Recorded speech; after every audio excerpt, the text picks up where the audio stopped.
This is great. Colum was a dog, but not quite a dog. He was both more and less, and his influence on Jim Marks was the basis for a top secret. Hello, my name is Patrick Coleman, and I'm the Acquisitions Librarian at the Minnesota Historical Society, and it's been my privilege for almost 30 years now to acquire books for the library. I would like to talk to you for a minute about one aspect of the Minnesota Historical Society Library that I think most people wouldn't expect us to have, and that's the field of pulp fiction.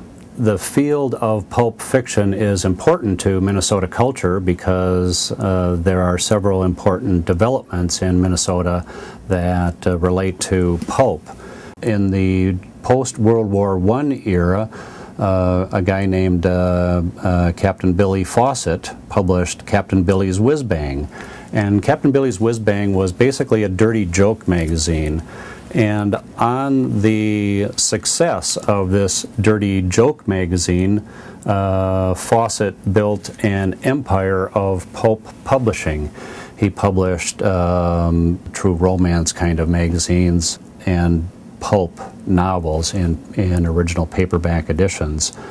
The other thing is that in all of the subgenres of pulp, and that would be mystery and detective and western and sci-fi and romance, and you could name some others, Minnesota had some extraordinarily important authors.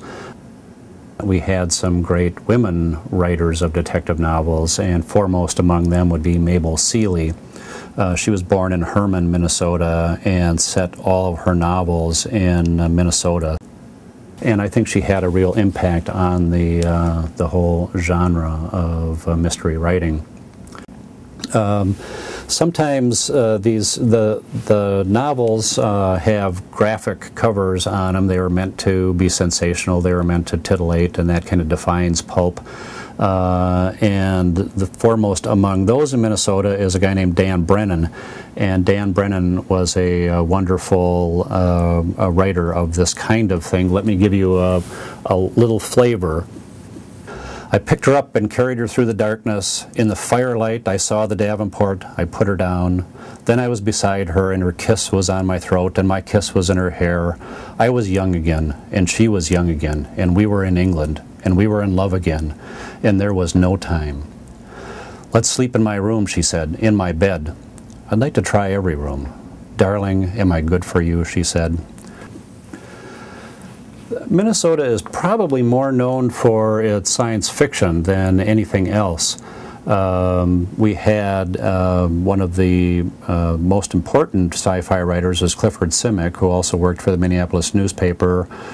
This is a pulp magazine where Gordon Dixon, another local Minnesota, actually he was born in Canada but lived most of his life in Minneapolis, and Gordon Dixon and Poole Anderson were fellows at the University of Minnesota.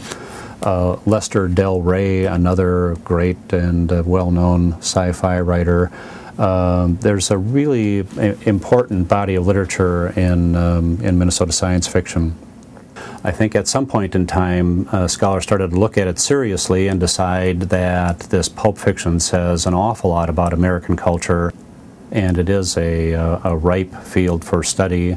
The Minnesota Historical Society has an extraordinary collection of this pulp fiction from some of the magazines, some of the magazine articles that Minnesota authors wrote in, and some of these wonderfully graphic novels. So I would like to leave you, if I could, with a pulp fiction novel set in Minnesota. Marvin Clare is the author of The Drowning Wire, and let me just introduce you to the book from the first paragraph. I'm Joe Hagen. I'm not a big guy in these parts, not big in the way most people think. I guess I stand around 6'2" or 3. I'm not sure which, and it don't make any difference. I'm a trapper up here. I trap in the winter, I fish in the summer. I like my life, and I wouldn't give it up for anything in the world, not even for $10,000 and a whore. So how could you not love a novel like that?